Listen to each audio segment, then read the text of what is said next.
Alba. Today I'm going to make something called celery souffle. Why? Because I hate celery, and this show today is for people who hate celery like me. I love celery if I'm going to have a tiny piece chopped very finely into the chicken salad. That's how I like celery. But then they only take a little piece, and then I'm stuck with the leftover celery, which ends up getting rotten in the refrigerator. And every time I open the refrigerator, I'm like, oh, the celery, what am I gonna do with it? So I slowly suffer for days until it rots, and I'm like, okay, it's rotten. So I've been avoiding recipes with a little bit of celery because I don't know what to do with the rest of the celery that I don't like. But I found a recipe, it's called Celery Souffle, that it doesn't taste like celery.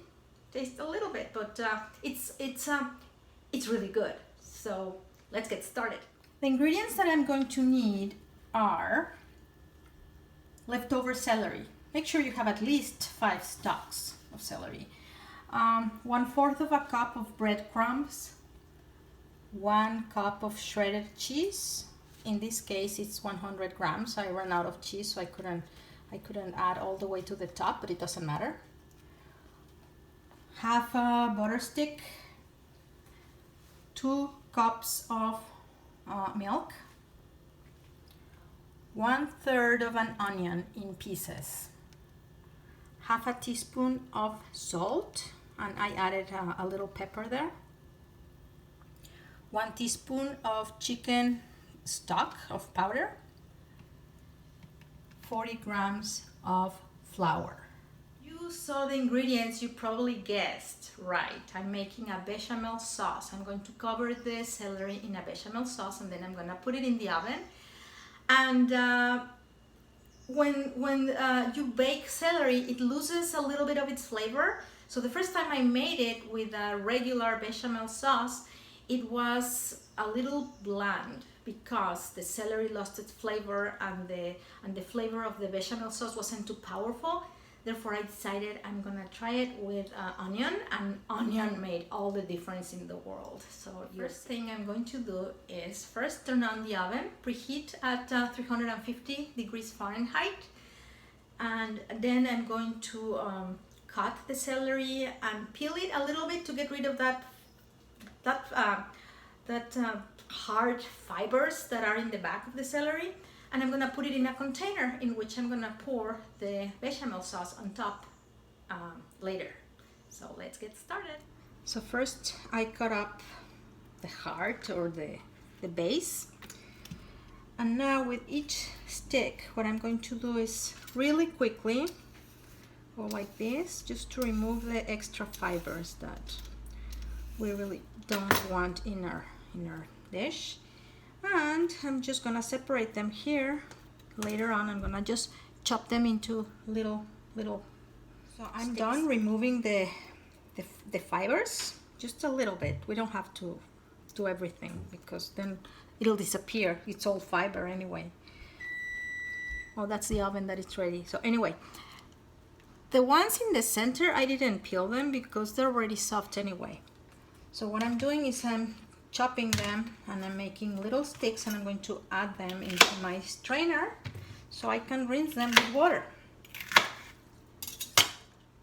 I have already rinsed my celery sticks. Now I'm going to put them in a container, any container. All they need to do is fit.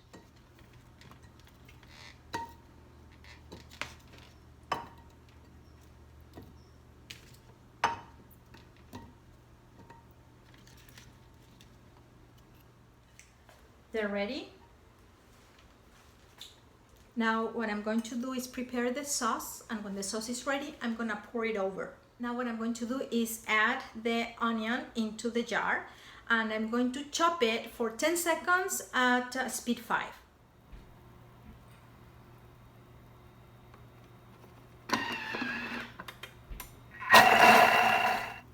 It's ready. I'm going to lower it down with a spatula and I'm going to add the butter.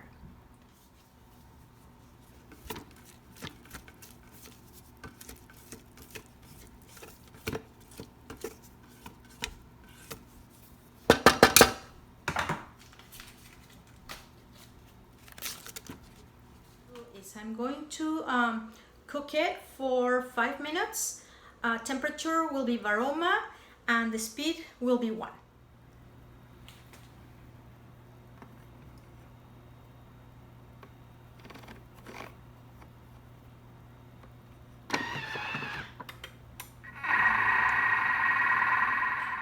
It's ready and I'm going to check it out. You see, I got the onion a little bit cooked. It smells so yummy. Now what I'm going to do is I'm going to add the flour and I'm going to cook it for 6 minutes. Temperature 100 and speed 1.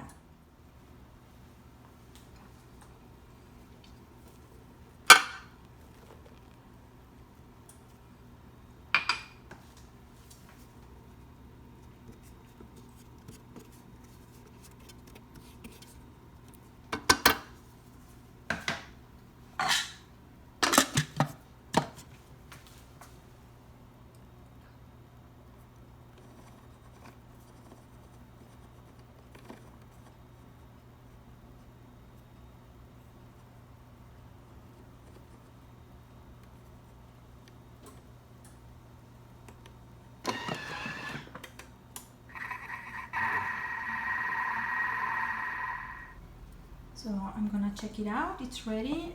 Thing that I forgot to say is that when something is been heating up in the jar, when you open it up, just open it like that and keep your face away from the steam. We don't want to get burnt.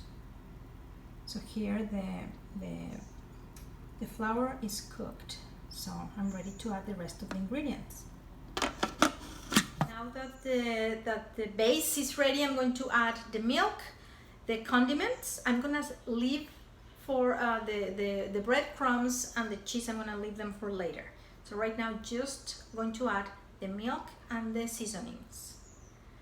I'm going to bake it for 100 degrees, 6 minutes, speed 4.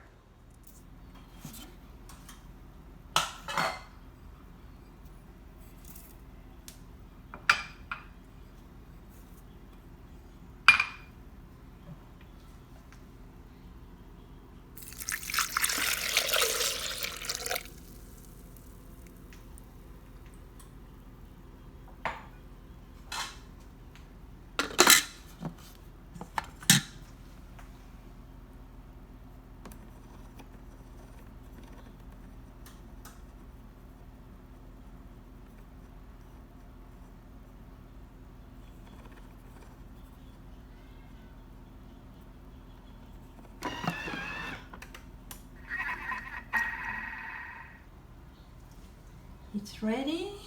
Very carefully, I'm going to open the lid so we can see what it looks like. Here's the sauce. My next step is to pour the bechamel sauce on top of the celery. Then I'm going to cover it with breadcrumbs, cheese, and then I'm going to put it in the oven.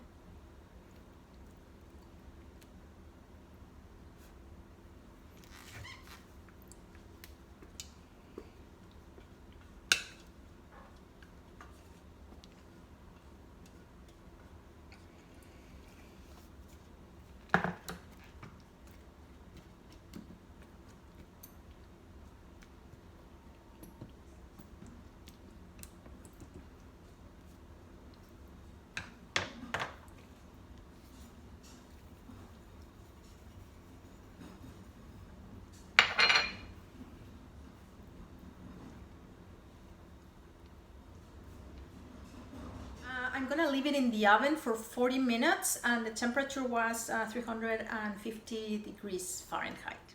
Okay, so it's ready. Right now the sauce is a little too liquid because it's very hot, but as it cools down, it'll start to get a little harder.